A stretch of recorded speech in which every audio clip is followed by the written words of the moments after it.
민주당과 정부, 대통령실이 어제 오후 국무총리 공관에서 고위당정 협의회를 열고 주택시장 대책을 이번 주 안에 발표하기로 의견을 모았습니다. 박수현 민주당 수석 대변인은 최근 서울과 경기 일부 지역의 주택시장 동향을 논의했다면서 주택시장 안정을 위해 근본적이고 종합적인 대책을 마련할 필요성에 공감했다고 전했습니다. 다음으로 기자단 질의응답 시간을 갖도록 하겠습니다. 질문 있으신 기자님들은 손들어 주시기 바랍니다. SBS 윤나라 차장님. 네, 시장님 안녕하세요. 네, SBS 윤나라 기자입니다. 공급 지역을 보니까 한강벨트에 19만 8천 호가 공급이 되고 특히 이제 강남 3구에 한 7만 5천 호 정도가 집중이 되더라고요. 네.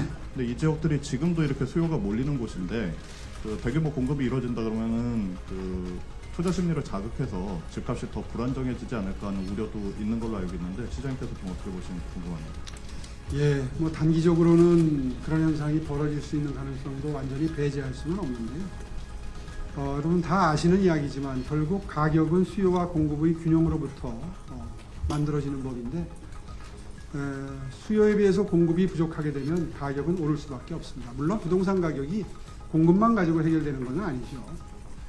뭐 수요 관리라든가 또 시중에 부동 자금이 풀리는 문제, 유동성 증가의 문제 이런 문제들이 복합적으로 작동하는 건 분명한 사실이지만 일단 그 원인 중에 가장 중요한 것은 수급의 불균형이고요.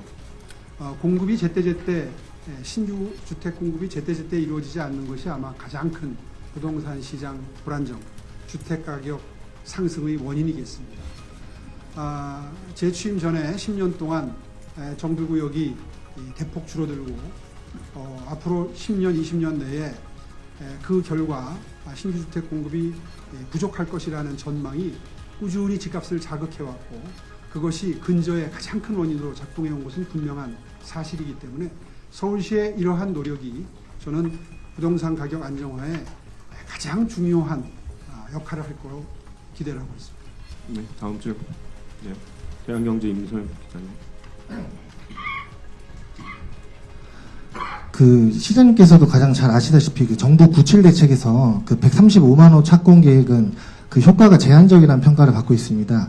과거 실패했던 유해지 개발 계획 등 이런저런 사례들을 다 포함시키고 정비 사업에서도 기간 단축에 구체화된 방안 같은 것들은 발표에서 다 빠져서 시장의 신뢰를 받지 못하고 있기 때문입니다. 그런 의미에서 서울시에서도 이번 31만 호 공급이라는 목표 수치를 갖고 고심이 많았을 것 같습니다. 특히 이제 서울 지역에 2030년까지 33만 4천 호를 착공할 수 있다는 정부와 다르게 서울시는 기간도 1년 더 길고 착공 수치도 정부 발표보다는 조금 적게 산정을 했는데요. 이 31만 호 공급 수치는 좀 구체적으로 어떻게 산정이 되는지요? 예, 이미 정비구역으로 지정이 된 곳이 있고 구역 지정 직후에 절차로 들어가는 지역 구역도 지금 확보가 되어 있습니다. 다시 말해서 정비구역으로 이미 지정이 돼서 사업이 추진 중인 곳이 432개 구역이 있고요. 신통계획을 마치고 구역 지정을 앞둔 일부 구역도 있습니다. 이 두 구역의 물량을 오늘 발표한 속도대로 촉진되는 속도대로 진행을 했을 때에 서울시가 감당 가능한 숫자를 산정한 것입니다. 그것이 31년까지 31만 가구가 계산이 나온 것이고요. 그 다음에 강남 상구를 포함한 한강벨트 지역은 2,000세대 이상 대규모 단지가 집중이 돼 있어서 전체 물량에서 차지하는 비중이 매우 큽니다. 그 지역도 같은 방법으로 산정을 했을 때 19만 8천 호가 나옵니다. 물론 이제 여기에는 처음에 예상 가능하지 않은 주민 간의 갈등이라든가 이제 이런 요소가 개입되게 되면 물량이 조금 줄 수는 있겠죠. 그러나 제가 현장에 갈 때마다 누누이 강조하는 것처럼 지금 속도가 돈이다. 현장에서는 빨리 하면 빨리 할수록 비용 분담이 적어진다는 건 분명한 이제 아주 기정사실화돼서 받아들이고 있기 때문에 불필요한 분쟁이 필요 이상으로 발생하지는 않을 걸로 생각이 되고요. 더군다나 누차 지난번 발표에서도 말씀드린 것처럼 갈등을 해소할 수 있는 갈등이나 분쟁을 해결하는 조직을 TF로 만들어서 구청과 시청에서 가동시킬 예정이기 때문에 이제 그러한 서울시와 구청의 노력이 합해질 때에 지금 말씀드린 물량은 성과가 완성하는 게 가능하다, 목표를 달성하는 게 가능하다, 이런 판단을 하고 물량을 산정합니다. 네, 마지막 질문 하나 더 받겠습니다. 네, 한국일보 SBS 비지 윤지혜 기자님. 그 수요와 공급이 한강벨트라는 인기 지역을 중심으로 이루어져야 된다는 말씀에는 공감이 되는데요. 다만 시차가 좀 걱정이 되는데 지금 이제 결국 토호제 때문에 한강벨트라 하면은 강남구는 이미 규제가 돼 있지만 마포구, 성동구 혹은 뭐 광진구나 영동구, 동작구까지 아직은 규제가 되지 않기 때문에 수요자들에게 자칫 규제가 되기 전에 그리고 한강벨트 중심으로 앞으로 활성화가 될 것이니까 이쪽으로 몰리자라는 좀 패닉 바잉이라든지 이런 과열 현상이 시차를 두고 발생할 수도 있다고 우려가 되는데 그 부분에 대해서 좀 어떻게 보시는지 말씀 부탁드립니다. 네, 뭐 그 부분에 대해서는 지금 서울시의 입장은 지난번에 지정했던 토호구역 이상 더 추가 지정 계획은 없습니다. 다만 지난번 정부 발표 때도 지켜보셨겠지만 정부에서도 서울시와 함께 그 토호제 확장 지정에 대해서 확대 지정에 대해서 권한을 국토부도 가지겠다 하는 취지의 발표를 이미 보셨을 겁니다. 그 부분에 대해서는 추후 지속적인 협의를 통해서 계속 상황을 예의주시하면서 지켜볼 필요가 있다고 생각하고요. 현재로서는 추가로 지정할 계획은 없습니다. 예, 그럼 시장님께서는 다음 일정 관계로 이석하시고. 예, 뭐 이석하기 전에 질문은 주시지 않았지만 아마 방금 전에 굉장히 그 한강버스 운행 중단 문제에 대해서 상당히 긴 시간 동안 우리 미래한강 본부장으로부터 상세한 설명이 있었던 걸로 들었습니다. 뭐 저도 입장을 밝히지 않을 수가 없는데요. 참 그 시민 여러분들께 송구스럽습니다. 사실 제일 아쉬운 것은 추석 연휴 때 가족들과 함께 한강 버스에 타고 연휴를 즐길 수 있는 그런 계획을 세우고 많은 기대감을 가지셨던 서울 시민 여러분들이 분명히 계실 텐데 그 추석 연휴 기간 동안 운행을 못하는 게 저로서 참 아쉽고 안타깝고 그리고 시민 여러분들께 송구합니다. 그러나 그동안에 열흘 정도의 운행을 통해서 몇 번 나타났던 그런 그 기계적인 결함, 전기적인 결함, 이런 것들이 몇 번 발생하다 보니까 시민 여러분들 사이에서 약간의 불안감이 생긴 것도 사실인 것 같습니다. 그래서 지난 금요일 날 한 대 운행을 못했었죠. 그래서 그 직후에 그날 저녁 때 제가 한강본부장을 통해서 한강버스 주식회사에 요청을 했습니다. 이미 운항이 시작됐기 때문에 아마 운항을 중지하는 것에 대해서는 상당한 그 여론으로부터의 중압감이나 부담을 느낄 수도 있을 텐데 그런 부담을 뒤로 하고 허심탄회하게 전문가로서의 그러니까 선장님이나 엔지니어들의 전문가로서의 의견을 가감없이 한번 듣는 기회를 가지는 게 좋겠다. 그래서 그런 기회에 그분들이 조금이라도 불안감이 있다면 운행을 중지하고 종합적인 정비를 하는 기간을 그리고 안정화시키는 기간을 가지겠다는 의견을 내주신다면 그걸 존중하는 게 좋지 않겠는가라는 취지의 요청을 드린 바 있고 그 다음날 오전에 아마 그 의견을 수렴했던 모양입니다. 근데 그 자리에서 나온 의견이 그렇다면 일정 기간 동안 운행을 정지한 상태에서 좀 더 심도 있는 안정화 방안을 강구하는 것이 좋겠다는 취지의 건의가 있었고 적정한 기간에 대해서는 그날 의견을 들어보니까 한 달 정도면 충분히 점검도 하고 안정화를 할 수 있겠다 하는 의견을 주셨다 그래요. 그래서 그런 말씀을 듣고 그렇다면 그렇게 하는 게 좋겠다. 조금 한 달 정도 지연되더라도 이게 뭐 1, 2년 운행하고 말 게 아닌 이상 이번 기회에 한 달 정도 중단하고 충분히 안정화를 시킬 수 있다면 그게 바람직하겠다는 결정을 내렸습니다. 다시 한번 운항을 탑승을 계획하시고 운항을 기대했던 서울 시민 여러분께 정말 송구스럽다는 말씀드립니다. 아마 자세한 기술적인 내용이나 뭐 전후 사정은 이미 한강본부장으로부터 말씀을 다 들으셨을 거라고 생각을 합니다. 추후에 필요한 게 있으면 또 그때마다 브리핑을 드리도록 하겠습니다. 감사합니다.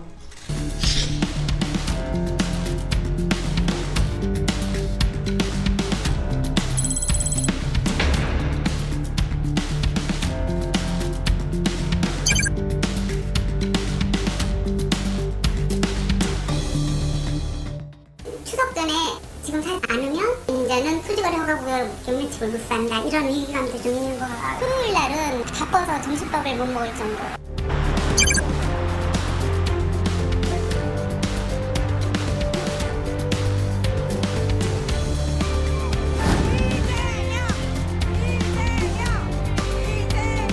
앞으로 민주당의 부동산 정책은 수요 공급이 균형을 잃어서 수요 과다로 집값이 오르면 세금으로 수요를 억압해서 가격 관리를 하는 게 아니라 공급을 늘려서 적정한 가격을 유지하도록 하겠습니다.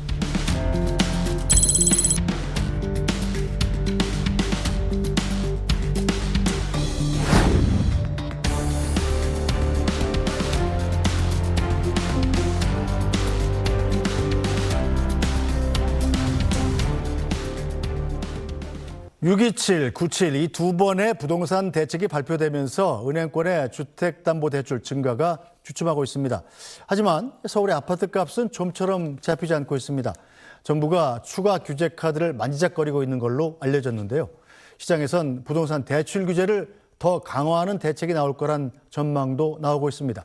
관련 내용 NH농협은행 김효선 부동산 수석위원과 함께 자세히 짚어보겠습니다. 김 의원님 어서 오세요. 네, 안녕하세요. 네, 정부가 지난 6월과 9월 두 번의 부동산 대책을 내놨는데 일단 서울 집값이 지금 들썩거리고 있다고요? 네. 얼마나 올랐습니까? 그러니까 서울이 지금 627 그 금융 네. 관련된 규제 대책 이후로는 상승폭이 축소가 되긴 했었는데요. 네. 여전히 계속해서 상승 중이었거든요. 근데 97 공급 대책 이후로는 갑자기 또 상승폭이 확대가 되면서 97 공급 대책 이후로 송파나 뭐 성동구, 분당구, 뭐 네. 마포 그리고 광진, 광명시까지 그 강남 3구와 조금 벗어난 지역들이 예. 굉장히 급격하게 올라가고 있는 상황입니다. 자, 일단 서울 집값이 크게 올라가면서 경매 시장도 뜨겁다고 그래요. 네. 자, 경매 낙찰률이 100%를 넘는다. 즉 경매 예전가보다 더 비싸게 낙찰되는 집들도 많아지고 있다고 합니다. 맞습니다. 보통은 감정가가 시세 대비해서는 다소 조금 낮은 금액으로 네. 책정이 되기 마련인데요. 최근에는 감정평가 금액보다 높은 가격으로 거래되는 건수가 굉장히 늘어나고 있고 보통 한 120% 이상이 되면 굉장히 과열이 됐다라고 판단을 하고 있는데 최근에는 광진구나 뭐 성동구, 용산구 이런 지역들이 100을 넘어가면서 낙찰가율이 점점 올라가고 있는 모습입니다. 자, 부동산 값의 선행지표로 주로 여겨지는 게 이 매매 건수잖아요. 네. 매매 건수도 많이 늘었나요? 매매 건수도 627 이후로는 다소 조금 주춤했었거든요. 네. 그렇지만 10년 평균 월 아파트 매매 거래량 대비해서는 지금 계속해서 높아진 상황입니다.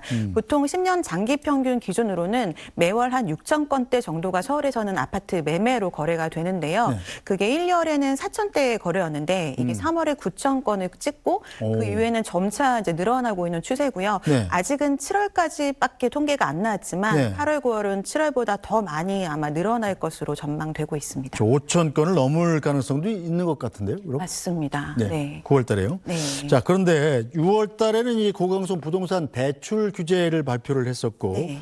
서울 전역이 이제 집을 살 때 6억 원 이상 대출을 아예 막았잖아요. 네. 자, 그래서 은행권의 주택담보대출 규모는 좀 줄지 않았습니까? 맞습니다. 은행에서 지금 정해진 6억 규제도 있지만 주담대 자체를 조금 조심스럽게 이제 하고 있는 추세이긴 해서 증가에 대한 폭은 점차적으로 줄어들고 있는 모습이고요. 그러다 보니까 이제 잔액들도 조금씩 추이는 점점 낮아지고 있는 모습입니다. 자, 그렇다면 은행에서 담보대출을 조이고 있는데 주택 매매 건수가 늘어나고 가격도 오르고 있다는 것은 다른 분들은 그럼 또 전부 현금으로 집을 산다는 얘기예요? 지금 6억을 꽉 채워서 대출을 이제 받거나 네. 그렇지만 6억을 대출을 받는다 하더라도 최근에 그 서울의 그 핵심 지역들, 그러니까 한강벨트를 따라서 있는 그런 지역들에 30평대 아파트가 웬만하면 30억을 넘어가는 호가로 지금 이루어져 있거든요. 어이구, 네. 6억을 대출 받는다 하더라도 나머지 금액들 이상은 현금으로 마련을 해야 되는 상황이니까 네. 이게 사실 대출에 영향을 받는 중저가 주택이 올라가는 게 아니라 그 외에 좀 중고가 정도 주택들이 많이 올라가고 있는 상황이라서 지금은 이제 현금 여력이 어느 정도 있거나 자산 여력이 있는 사람들이 지금 주택 시장에 굉장히 많이 뛰어들고 있다라고 해석해야 될 것 같습니다. 자, 돈 많은 사람들은 돈 안 꿔줘도 산다. 그래서 시장에서 이 대출 규제만으로 집값을 잡기가 어렵다 이런 말이 나오는 거군요. 네. 자, 대출 규제. 약간 대출을 줄이긴 했습니다만 집값을 잡을 수 없었다. 자, 그런데 지금 지난 9월 7일 날 발표한 부동산 대책, 네. 이 굉장히 시장에서 실망이 커가지고 여기에 대한 반동으로 집값이 오른다는 분석도 있던데요. 네, 지금 6.27 대책은 금융으로 인해서 구매력 자체를 강제적으로 약화시키는 그런 고강도의 대책이었는데 네. 그 당시에 시장의 평가는 생각보다 굉장히 강력했다라는 그런 평가가 좀 많았습니다. 그리고 6.27 이후로는 거래량이나 이제 주택 가격 자체도 조금씩은 영향을 미치는 모습이었는데 이게 오히려 통계적으로도 9월 7일 이후인 9월 8일부터 정확하게 한국 부동산은 통계가 급등하기 시작했거든요. 네. 그래서 그 이유는 좀 심리적인 것들이 크다라고 판단할 수밖에 없는데요. 공급 대책이라는 게 신뢰가 간다 하더라도 그게 이제 잘 돼서 3년 정도 이후에나 이게 실질적인 입주로 이어질 수 있을 텐데 지금 나온 대책 자체가 지금 많이 올라가는 지역들, 그러니까 네. 수요자들이 가장 선호하는 지역들을 이제 좀 벗어난 정부 주도, LH 주도에서 하겠다라는 그런 내용이 주를 이루다 보니까 네. LH에서 보유하고 있는 부지들이 사실은 지금 이제 수요자들이 원하는 지역은 아니거든요. 그러니까 기다려도 내가 원하는 지역의 주택이 신축으로 나오긴 어렵다라고 판단되는 부분들이 있었던 것 같습니다. 네, 자, 전문가 중에 이 대표적인 집값 하락론자들 사이에서도 이제 집값 하락론을 접었다 이런 말들이 나오더군요. 위원님 생각은 어떤지도 궁금합니다. 공개적으로 그렇게 이제 언급을 하신 것 같아서 좀 이슈가 되고 있는 것 같은데요. 이제 하락론자가 이제 뷰를 바꾼 거는 그 이유는 제가 이제 알지는 못하겠지만 어쨌든 그 공급에 대한 부분들이 클 거라고 생각이 되거든요. 지금 올라가는 지역들은 이런 금융 규제로도 막지 못하는 자산가들이 이제 사고 있는 그런 지역들인데 네. 그 지역에 공급이 없다면 수요가 계속해서 늘어나는 상황에서 공급이 3년이나 5년 후에도 없다라고 한다면 사실 막을 방도가 굉장히 좀 적기 때문에 네. 아마도 좀 뷰가 좀 달라지지 않았나 예상합니다. 자, 이렇게 되자 이 서울 지역 전셋값도 들썩이고 있다고 그래요. 절세, 월세 전환도 가속화되고 있고요. 이렇게 되면 서민들 주거비가 더 늘어나겠군요. 맞습니다. 지금까지는 매매 시장 말씀을 계속 드렸지만 사실은 전월세 시장도 굉장히 좀 심각한 상황입니다. 전세 가격도 2022년에 금리가 이제 갑작스럽게 올라갈 때는 굉장히 많이 떨어졌다가 지금은 2023년 하반기부터는 지속적으로 상승하고 있고요. 월세는 2022년 이후로 한 번도 쉬지 않고 계속해서 서울 같은 경우는 올라가고 있는 상황인데 최근에 또 대출 규제나 전세 대출까지도 좀 더 강화되겠다라는 얘기들이 많다 보니까 이런 부분이 이제 전세 가격을 좀 더 높일 수 있는 요인이 될 수 있고 또 규제적으로 지금 또 재지정이 될 수 있다는 얘기도 나오고 있습니다. 근데 규제적이라는 곳 실거주 목적이 아니면 매입을 할 수 없게 하는 그런 규제이기 때문에 그럼 점차적으로 이제 핵심지부터 그 전월세 매물이 차츰차츰 또 줄어드는 거거든요. 그럼 이게 다 이제 전세 시장에는 주거비 상승 요인이 될 수 있고 전세비가 많이 올라가면 그 보증금을 마련하지 못하는 분들이랑 이제 월세 쪽으로 조금 전환하는 합의가 될 수 있잖아요. 근데 월세 시장은 또 임대차 입법이 완전히 적용되지 못하는 부분이 있습니다. 예를 들어서 월세 자체는 임대차 입법으로 상한선 5%가 적용이 되지만 그 물건에 따라서 관리비 명목으로 뭐 많게는 80만 원, 100만 원까지도 받는 오피스텔들이 있거든요. 근데 그런 금액들은 이제 월세 상한선에 해당되지 않고 이건 국토부의 또 소관이 아니기 때문에 이렇게 월세로 빠르게 전환된다면 정책이 따라가주지 못해서 더 월세가 가속화될 수 있는 가능성이 있기 때문에 사실은 서민들의 주거 불안정이 가장 좀 핵심적인 지금의 문제라고 생각이 됩니다. 아, 그 집주인들이 약간 편법으로 월세를 5% 이상 못 올리니까 월세 한 15% 올리려면 나머지 10%를 관리비 명목으로 부과해 버린다고요? 그런 경우가 있는 것 같습니다. 그 좀 부담스럽겠네요. 일단 세입자 입장에선. 자, 일단 전세가가 크게 오르면 서울에서 오를 경우에 이제 당장 목돈을 못 마련하면 경기도 외곽으로 빠지는 수밖에 없잖아요. 그렇죠. 그런데 경기도 전셋값도 같이 오르면 어떻게 됩니까? 현재 추세가 어떤가요? 지금은 경기도 이제 한강 이남 쪽을 보통 가장 선호를 많이 하는 지역으로 꼽는데 그쪽 지역도 지금 같이 올라가고 있고요. 수도권 전반적으로 공급이 많았던 인천의 일부 지역을 제외하고는 수도권 전반적으로 전세 가격이 계속해서 올라가는 상황이고 이에 따른 월세비도 계속 똑같이 동일하게 상승하고 있습니다. 야, 그런데 전셋값도 사실은 집값 상승의 지표, 선행 지표잖아요.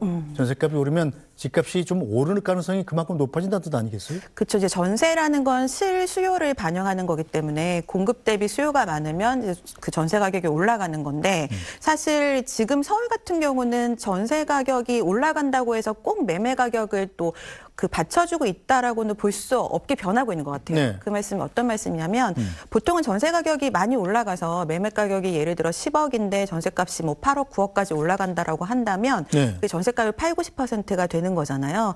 그럼 매매 가격이 떨어져도 전세 가격 이하로 떨어지기 쉽지 않으니까 좀 버팀목이 될 수 있다라고 얘기를 많이 하는데 네. 서울 아파트 매매 가격이 너무 급하게 오르다 보니까 최근 평균 전세가율이 50%가 안 됩니다. 그래서 전세 가격이 매매 가격 비해서는 아직까지 좀 낮은 편으로 지금은 통계가 나오고 있어요. 그래서 전세 가격이 좀 더 올라간다 하더라도 매매 가격이 즉각적으로 영향을 주기는 좀 어려운 상황입니다. 네, 알겠습니다. 자, 일각에서는 정부가 추석 연휴 전후로 해서 부동산 대책을 또 내놓을 가능성이 있다 이런 얘기가 나오던데 이 대출 규제를 강화하는 방향을 잡을 수 있다고 그래요? 그걸 가장 좀 먼저 하지 않을까 네. 예상하고 있습니다. 예, 왜냐하면은 지금 주택 수요를 단기적으로 좀 억제하는 게 몇 가지 꼽게 되는데 네. 대표적으로는 금융과 그 세금에 관련된 제도잖아요. 근데 세금과 관련해서는 뭐 아직까지는 손보지 않겠다라는 말이 좀 유효해 보이고 또 과거 1, 2년 전까지도 계속해서 이 가을 때쯤 주택 가격이 과열되면서 금융에 관련된 규제가 나와서 거래가 좀 줄어들고 하반기 때는 가격이 다소 좀 안정되는 모습들이 반복적으로 나타났거든요. 네. 이걸 좀 땡겨서 6월 27일 날 하긴 했지만 또다시 이제 과열이 되기 때문에 네. 추가적인 금융 규제가 좀 더 먼저 나오지 않을까 예상이 됩니다. 추가적인 금융 규제가 나온다면 지금 대출 한도가 6억인데 그보다 더 밑으로 떨어질 가능성이 있는 건가요? 그런 이야기들도 언론에서 나오고는 네. 있고요. 그렇지만 정부의 입장은 아니기 때문에 그 부분은 좀 다소 조심스럽게 뭐 하지 않을 거라고 예상이 되고요. 네. 작년, 재작년에 했던 것들은 이게 뭐 정식적으로 그 정책을 발표한 건 아니지만 금융권 쪽에서 이자들을 좀 금리를 다소 높임으로써 대출을 받아서 이자 부담이 좀 가중되게 만드는 그런 형태로들 좀 대출을 많이 조였었습니다. 네, 어쨌든 이 추가 공급 대책도 필요할 텐데 이게 좀 쉽지 않은 상황 아니겠습니까? 네, 맞습니다. 지금 공급이 이번 정권부터 문제가 돼서 만약에 새로 발표를 했다라고 한다면 구체 대책이 뭐 다소 부족하게 느껴진다 하더라도 시장 참여자들이 한번 좀 믿어볼 만도 했을 텐데 사실은 현 정권의 문제뿐만 아니라 지난 정권에서 이미 뭐 270만 호라는 정말 대대적인 네. 규모를 앞세워서 공급 정책을 한 바 있는데 그게 실질적인 입주까지 어려웠던 부분들은 여러 가지 사업성 저하라던가 뭐 조합원들과 시공사 간의 이런 갈등 문제 같은 것들이 더 크거든요. 근데 그걸 정부 정책으로 해결해 줄 수는 없는 거라 이번 정권에서는 그런 정부에서 다소 좀 더 개입하기가 용이한 네. 공공주도, LH 주도로 좀 전면적으로 내세웠는데 이게 또 아까 말씀드린 것처럼 시장에서 원하는 지역이 아니다 보니까 안 먹히는 거거든요. 네. 그래서 정부 정책으로 공급을 해결하기에는 국민들이 이제 너무 정보에 대한 이런 정보력이 좀 빨라지기도 해서 굉장히 좀 한계가 있는 상황입니다. 이제 재거 개발이나 재건축 규제를 확 풀어버리면 어때요?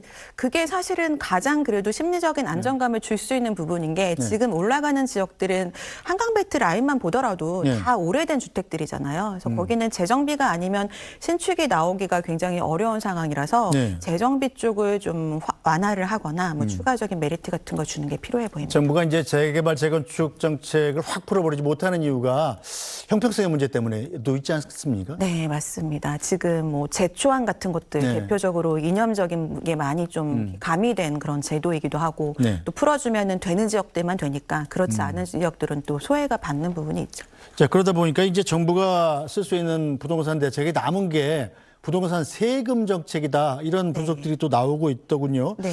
자, 거래세, 보유세를 더 올리는 카드를 꺼낼 가능성도 좀 있을까요? 근데 거래세, 보유세를 같이 올렸던 게 네. 지난 문재인 정권 때 했던 제도들인데 네. 그게 사실은 이제 똘똘한 한 채를 양산시키고 거래를 좀 묶이게 만들면서 오히려 주택 가격을 더 올렸다라는 평가들을 많이 받고 있잖아요. 네. 그래서 이재명 대통령께서도 후보 시절에 세금으로 집값 잡지 않겠다라고 이제 말씀을 하셨고요. 그래서 두 개를 다 같이 올리는 것보다는 많이 얘기 나오는 게 거래세들은 조금 낮춰져서 거래가 많이 될 수 있도록 완화해주고 보유세 쪽을 좀 더 올리는 쪽으로 얘기가 많이 나오고 있어서 그런 방향 쪽으로 검토가 되지 않을까 생각됩니다. 네, 제가 말씀하신 대로 이재명 대통령이 대통령 후보 시절에 세금으로 부동산 가격 잡는 정책은 쓰지 않겠다 이렇게 얘기를 했었죠.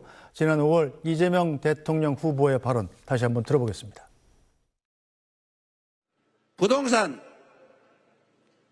민주정권이 지금까지 집권했을 때 집값이 올랐어요. 왜 그랬을까? 저는 생각을 바꾸기로 했습니다. 가격이 오른다고 굳이 그걸 압박해가지고 다른 지역과 좀 괴리감이 생기더라도 서로 비싸게 사고 팔겠다는 걸 굳이 압박해가지고 힘들여 낮출 필요 있습니까? 세금은 국가 재정을 확보하기 위해서 걷는 것이 세금은 다른 제재 수단으로 사용되면 정당성을 얻기가 어렵습니다. 앞으로 민주당의 부동산 정책은 수요 공급이 균형을 잃어서 수요 과다로 집값이 오르면 세금으로 수요를 억압해서 가격 관리를 하는 게 아니라 공급을 늘려서 적정한 가격을 유지하도록 하겠습니다. 네, 자 민주당 정권이 지금까지 집권했을 때 집값이 올랐다 이 점을 인정을 했었습니다.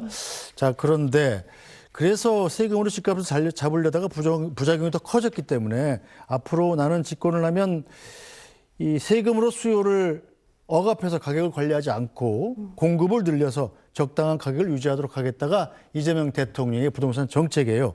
자, 그런데 이게 또 과연 가능하겠느냐 이런 의심이 또 나옵니다. 네, 굉장히 이상적이고 바람직한 얘기지만 사실 현실적으로 쉽지가 않은 상황이죠. 지금 전반적으로 서울 외곽까지는 아직 지금과 같은 시세가 많이 올라가지 않은 상황에서 다소 예전 코로나 때보다 낮아진 분양가 상태에서 사업비가 나오기는 좀 어려운 상황이고 또 재정비 사업하고 있는 지역들도 강남 3구 말고는 사업성이 굉장히 부족하거든요. 네. 그래서 말이 쉽지 사실은 좀 현실적으로는 어려운 부분입니다. 네, 일단 내년 5월이면 서울 일부 지역에 한시적으로 적용됐던 양도세 중과 유보가 끝이 납니다. 네. 일단 윤석열 정부에서 시행령으로 추진했던 정책인데 이거는 원상 회복되지 않을까요?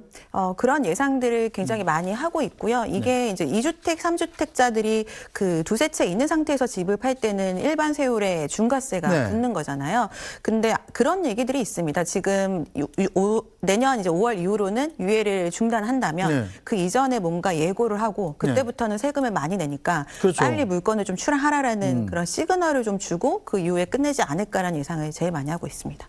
일단 5월에 한시적 조치를 끝내기 전에 정부에서 예고는 있을 것이다. 네, 예고는 있을 거로 좀. 그래야 이제 매물이 출회되는 효과가 있겠죠. 네, 그렇죠. 그래 가격 안정에 조금이라도 좀 도움이 되겠죠, 그래요. 네, 뭔가 확실한 시그널을 주니까요. 네, 자 이밖에 이재명 정부에서 부동산 가격 안정을 위해서 꺼낼 수 있는 카드는 또 뭐가 남았어요? 공급에 대한 부분들 지금 재정비 얘기를 계속 하고 있기 때문에 올해 당장 나오기는 어렵겠지만 내년도에는 그래도 재정비와 관련된 뭔가 완화책이 나오지 않을까 예상이 됩니다. 서울시에서 별도로 재정비에 대한 공급을 속도를 내려는 여러 가지 정책을 쓰고 있기 때문에 이와 좀 같이 가는 그런 입장에서도 나와줘야 된다라고 생각이 되고 있고요. 그리고 예전 과거 방식처럼 규제 지역을 이제 세 가지 조정 대상 지역부터 투기 지역으로 나눈다거나 세금과 그 지금 금융 이런 것들로만 쓰던 거를 조금 완전히 바뀔 가능성도 있다라고 보여지거든요. 그러니까 예전처럼 어떤 특정 지역만 올라가는 게 아니라 지금 한강벨트라고 하는 특수한 지역 자체가 올라가고 있습니다. 그래서 뭐 파리라던가 외국처럼 규제 지역을 뭐 1규제, 2규제 이런 식으로 좀 더 촘촘히 나와서 더 핀셋으로 규제를 하는 방향들도 예상이 되고 있습니다. 알겠습니다. 자, 이런 가운데 서울시에서 오늘 오전에 부동산 대책을 발표했는데요. 자, 오세훈 서울시장의 이야기 들어보겠습니다.